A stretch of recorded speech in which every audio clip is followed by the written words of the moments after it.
En esta ocasión vamos a hablar de un tema que es muy recurrente en todos mis libros, pero en especial en mis novelas: el tema de los sueños. Grandes personajes a través de la historia han tratado de indagar en esta variable, en este tema. Personajes como Freud y Jung han tratado de referirse al tema desde sus parcelas y a través de distintos grados de profundidades, pero ciertamente han quedado ahí, en la superficie de algo que es mucho más profundo. Hoy en día, pese a los grandes avances de las neurociencias respecto al estudio del funcionamiento de nuestro cerebro, aún estamos en pañales. Los grandes neurocientíficos de la actualidad han declarado con todas sus letras que aún estamos en la superficie y que no sabemos nada de cómo funciona el cerebro. Si no sabemos cómo funciona el cerebro en su totalidad, tampoco, de cierta manera, podremos develar los misterios de nuestra fisiología, de nuestra biología. Y aunque muchos dogmáticos de la medicina convencional digan que no tiene nada que ver una cosa con la otra, ciertamente está todo entrelazado, está todo vinculado. Los sueños ciertamente explican una realidad que está mucho más allá de nuestros sentidos. Quizás nos muestran esas dimensiones, esas realidades, esos quantum, que a través de la densidad de la materia se nos hace imposible de entender, se nos hace imposible de percibir. El ser humano, quizás con suerte, percibe el 0,01% de la realidad. Y cuando estoy hablando de la realidad, hablo de la realidad física, pero también de la realidad que va mucho más allá de lo que es materia. Hablo de los términos que también hoy en día están siendo tratados por la física cuántica. Bueno, como ven, es un tema muy complejo.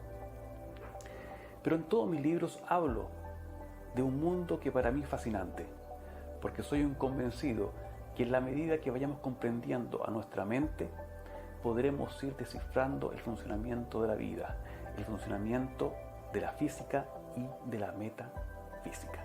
Bueno, sin más palabras, pasemos a la lectura. Yo caminaba decidido a una cabaña localizada a unos 20 metros, pero mientras más caminaba, más se alejaba. No era capaz de comprender lo que sucedía. Mi angustia era indescriptible. No podía hacer nada por ella. Me sentía inútil e impotente. De pronto, el cuerpo de mi amada comenzaba a ser más y más pesado. Mis pies se hundían en el pantanoso terreno. No estaba dispuesto a soltarla. Su vida era mi responsabilidad y su destino se encontraba insolayablemente atado con el mío.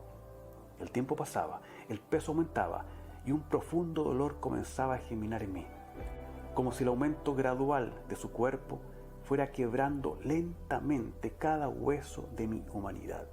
La agonía era indescriptible. El fango iba cubriendo mi cuerpo poco a poco. Lo podía sentir en mis caderas. De pronto la puerta de la cabaña se abrió abruptamente y la figura de una mujer se asomaba. No era capaz de distinguir su rostro, pero podía sentir su mirada sobre mí. Luego de unos segundos, la mujer habló. Su voz tronaba en todo el bosque, como el sonido del eco cubriendo la nada. Tomás, sujeta mi mano y vivirás. La mujer se acercaba lentamente con uno de sus brazos extendido. El fango me llegaba hasta la cintura. El peso del cuerpo mermaba mis fuerzas. Era testigo impotente de cómo Valentina se hundía en el pantano. Aquel cuerpo estaba bajo el lodo, pero yo me aferraba a su figura con la esperanza de poder salvarla. El fango ya estaba en mi cuello. De pronto la mano de aquella mujer surgió a unos escasos centímetros de mi posición. Es hora, mi amor. La voz de esa extraña se hacía más clara y algo familiar. Su rostro permanecía en las sombras. La voz parecía ser la de Valentina, pero era imposible y ella yacía bajo la espesura del pantano. Cerrando los ojos, en señal de resignación, solté el peso que llevaba entre mis brazos y sujeté su mano. A medida que mi cuerpo salía del pantano, sentía su voz cada vez más clara y nítida. La angustia y el miedo se alejaban y se transformaban en un poderoso sentimiento de paz y bienestar. Tomás, despierta, debes despertar, mi amor. Abrí los ojos en forma violenta. Me encontraba en mi habitación. Valentina lloraba como una loca, pidiéndome desesperadamente reaccionar. Bueno, espero que les haya gustado la lectura de este fragmento de mi última novela titulada En el delta de mi conciencia.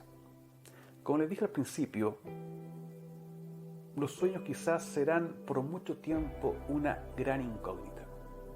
Lo cierto es que en el instante en el cual comenzamos a entender que existe un mundo paralelo a esta realidad, también quizás podremos entender que si tomamos más en serio el uso consciente de nuestra imaginación, podremos traspasar esta dinámica a un acto creativo de nuestras propias experiencias. Alguien decía por ahí que es mucho más importante o mucho más valiosa la imaginación que todo el conocimiento que podamos absorber a través del intelecto, por medio de los libros que leemos, de los diplomados que estudiamos, de los másteres que acumulamos. Bueno, nos vemos el siguiente viernes con un nuevo fragmento de otro de mis libros. Chao, gracias.